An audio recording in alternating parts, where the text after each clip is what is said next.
Jésus-Christ à qui je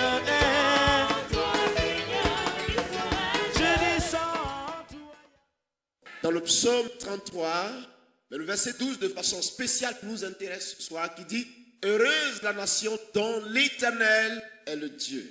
Si vous me posez la question de savoir ce que c'est qu'une nation ce soir, je vous dirais que la nation, c'est la composition de chaque personne, un peuple, voyez, requis par une dénomination, un peuple appelé X ou tel, une communauté organisée au sein de laquelle il y a une structure favorable à sa vie, une structure qui rythme chaque personne et qui permet à chaque personne d'être soumise à une loi bien éditée et qui permet à chaque personne d'être épanouie et bien se sentir et de dire qu'il est celui.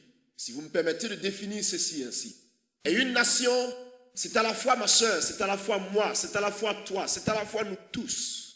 Et la nation implique un peuple avec un idéal, un peuple avec une certaine idéologie, une quelconque politique, malgré les divergences en son sein.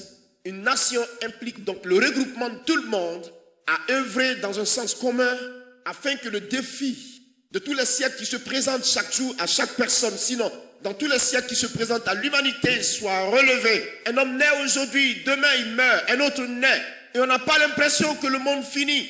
Et chaque jour passe, et un autre jour arrive, et un autre jour vient, et nous vieillissons, et nous naissons, et nous vieillissons, et nous reconnaissons, et nous savons que une identité nous est accordée, sinon nous affichons une certaine identité qui caractérise les fondements sur les bases de données de cette nation. C'est pour cela qu'on peut t'appeler Ivoirien parce que tu es de la Côte d'Ivoire. C'est pour cela qu'on peut dire que l'autre est Gabonais parce qu'il est du Gabon. C'est pour ça qu'on peut dire de l'autre qu'il est français parce qu'il est de la France. Et chaque personne est soumise, sinon soumise, excusez-moi, aux règles de cette nation.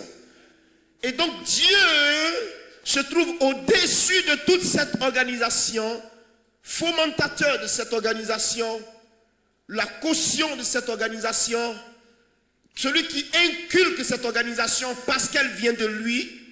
Il n'y a pas d'autorité sans Dieu. Il n'y a pas d'organisation fiable sans la présence de Dieu.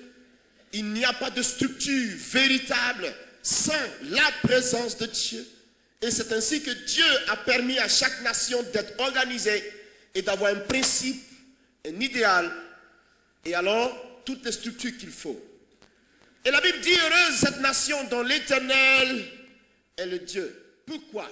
Parce qu'elle connaîtra la loi de l'Éternel.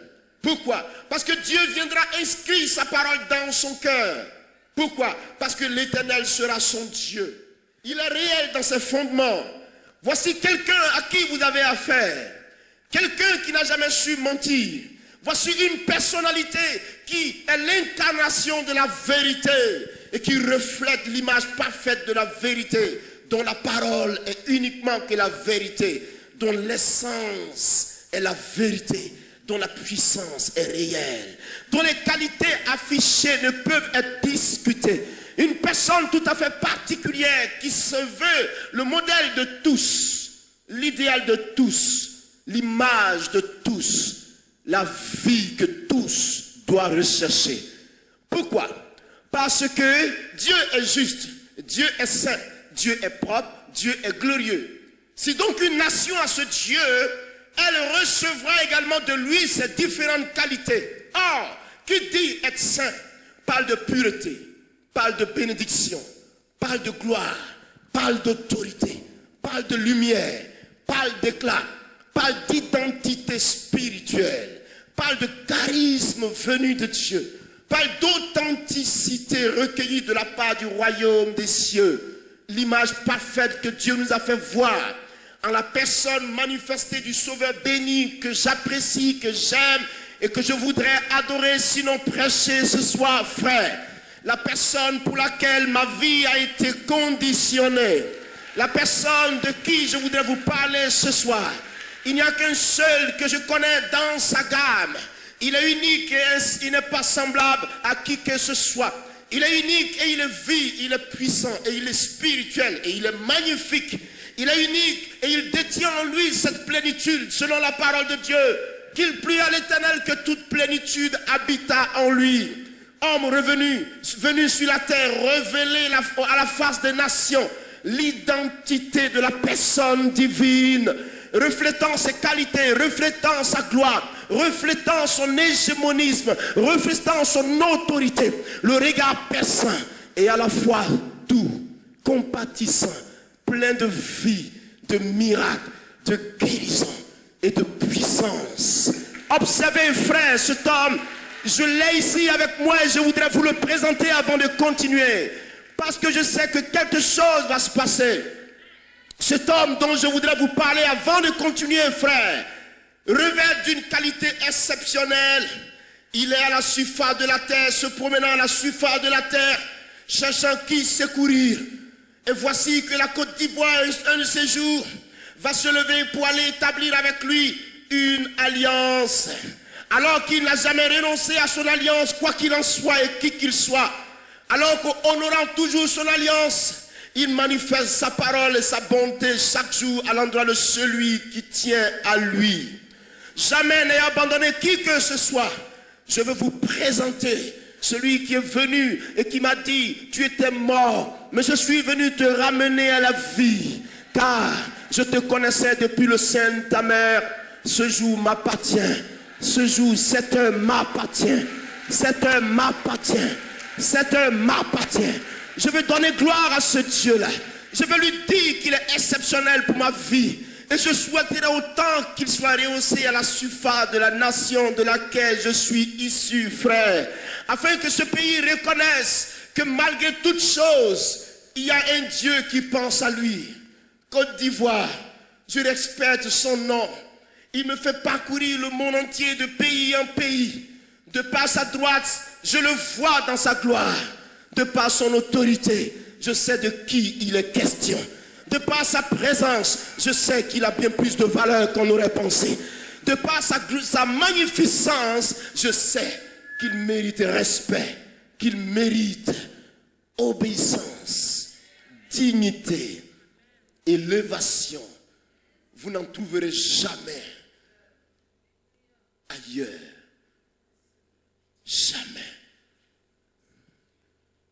Physiquement manifesté, nul ne peut approcher ses qualités.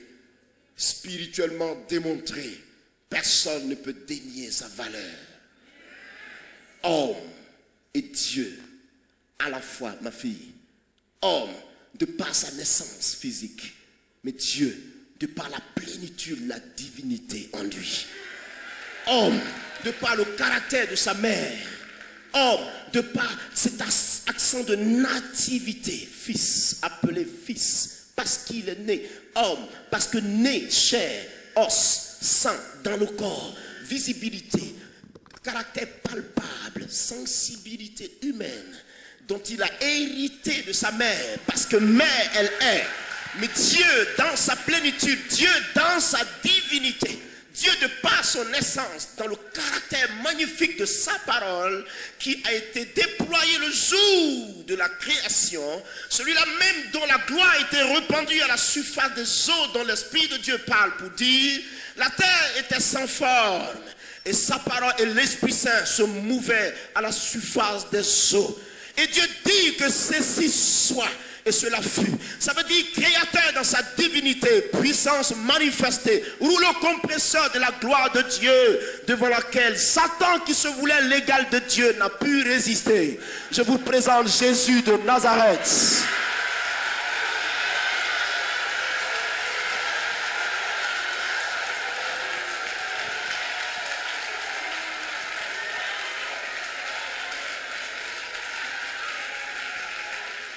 Alléluia. Alléluia. Vous savez que je l'aime. Vous savez qu'il est tout pour moi. Vous savez que cet homme est mon